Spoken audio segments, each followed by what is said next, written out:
இந்த மான்ஸ்டர் எப்பெல்லாம் அதோட தலையை ஓபன் பண்ணுதோ அப்ப ஒரு சின்ன சத்தம் கேட்டாலும் போதும், உடனே நேரா போய் அதோட கதையை முடிச்சிடும். ஆனா ரெண்டு பேரும் அதோட ஆபத்து என்னன்னு தெரியாம அதை ஒரு கூண்டுக்குள்ள பிடிச்சிடுறாங்க. ஆக்சுவலா ரெண்டு பேரும் பல நாளா பிளான் பண்ணி அந்த மான்ஸ்டரை பிடிக்க ஒரு ஐடியா பண்ணிருக்காங்க. அவங்க ஒரு ஓபன் பிளேஸ்ல ஒரு கூண்டை வச்சு ரெண்டு பக்கமும் பதுங்கி இருந்துட்டு அந்த கூண்டுக்குள்ள ஒரு ஸ்பீக்கரை செட் பண்ணி ரிமோட் மூலமா அதுல சத்தம் வர வைக்கிறாங்க. அந்த சத்தத்தை கேட்டு மான்ஸ்டர் வேகமா ஓடி வந்து அந்த கூண்டுக்குள்ள போகுது. அப்போ ஆட்டோமேட்டிக்கா அந்த டோர் க்ளோஸ் ஆகி அந்த மான்ஸ்டரை சக்சஸ்ஃபுல்லா பிடிச்சிடுறாங்க. ஆனா அந்த மான்ஸ்டர் ரொம்ப பவர்ஃபுல்லா இருந்ததால அந்த கண்டெய்னரையே உடைக்க ஆரம்பிக்குது. உடனே அதுல ஒருத்தன் ஒரு பெரிய கன்னால ஷூட் பண்ணி அந்த மான்ஸ்டரை சாகடிச்சிடுறான். இப்போ ஒரு மான்ஸ்டரை சக்சஸ்ஃபுல்லா பிடிச்சதுக்கு அப்புறம் அடுத்த மான்ஸ்டரை பிடிக்கிறதுக்காக திரும்பவும் ரிமோட்டை பிரஸ் பண்ணி சத்தம் வர வைக்கிறாங்க. அடுத்ததா பிடிபட்ட மான்ஸ்டரையும் ஷூட் பண்ணி சாகடிச்சிடுறாங்க. இந்த பிளான் ஒர்க் அவுட் ஆகுறத பார்த்து சந்தோஷப்பட்டு அதே டெக்னிக்கை யூஸ் பண்ணி அங்க இருந்த மான்ஸ்டர்களை ஒன்னொன்னா பிடிச்சு காலி பண்றாங்க. 3 நாள்ல அந்த மான்ஸ்டர்களோட இறந்த சடலம் அங்க மலை மாதிரி குவிஞ்சிருது. இதுக்கப்புறம் அந்த மான்ஸ்டர்களால பூமியில வாழ்ற மக்களுக்கு எந்த பாதிப்பும் வராதுன்னு நினைக்கிறாங்க.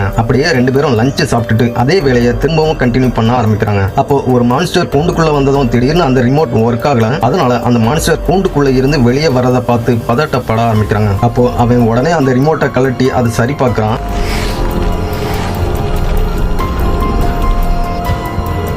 ஆனா அந்த சின்ன சத்தமும் மான்ஸ்டருக்கு கேட்டுருது. அப்போ அவன் ரிமோட்டை மறுபடியும் பிரஸ் பண்ணி பார்க்கறான். ஆனா எதுவுமே வேலைக்காகல. இதனால அந்த மான்ஸ்டர் சத்தம் வந்த திசையை நோக்கி அவன் கிட்ட நெருங்கி போயிட்டு இருக்குது. அவ்வளவுதான், எல்லாம் முடிஞ்சதுன்னு அவன் பயத்துல உறைஞ்சு போயிருக்கான். அப்போ சடனா அவனோட பார்ட்னர் பின்னாடி வந்து அந்த மான்ஸ்டரை அப்படியே அந்த கண்ணால ஷூட் பண்ணி சாகடிச்சிடறான். எல்லாம் சரியா இருக்குதான்னு செக் பண்ணி பார்த்ததுக்கு அப்புறம் அந்த மான்ஸ்டர்களை பிடிக்க திரும்பவும் அந்த ஸ்பீக்கர்ல சத்தம் வர வைக்கிறாங்க. ஆனா ரொம்ப நேரமா ஸ்பீக்கர்ல சவுண்ட் வர வச்சோம் எந்த மான்ஸ்டர்களும் அங்க அவங்க கண்ணுலயே படல. திரும்பவும் ரிமோட்டை பிரஸ் பண்ணி சத்தத்தை அதிகமா வர வைக்கிறாங்க. ஆனா இப்பவும் எந்த மான்ஸ்டரும் அங்க வரல. இதனால இதுக்கப்புறம் எந்த மான்ஸ்டர்களும் இல்லன்னு நினைச்சு அவங்க ஹைஃபை பண்ணி சந்தோஷப்படுறாங்க. அப்போ திடீர்னு அவங்க நின்ன இடமே பயங்கரமா ஷேக் ஆக ஆரம்பிக்குது. உடனே ஏதோ ஆபத்து வரப்போகுதுன்னு உணர்ந்து ஷாக் ஆகி சுத்தி பாக்குறாங்க. பார்த்தா இப்போ அங்க ஒரு மான்ஸ்டர் வரல. அந்த மான்ஸ்டர் படையே வேகமா அவங்கள நோக்கி வந்துட்டு இருக்குது. அவங்களுக்கு இப்போ என்ன பண்றதுன்னே புரியாம ஷாக் ஆகி நிற்காங்க.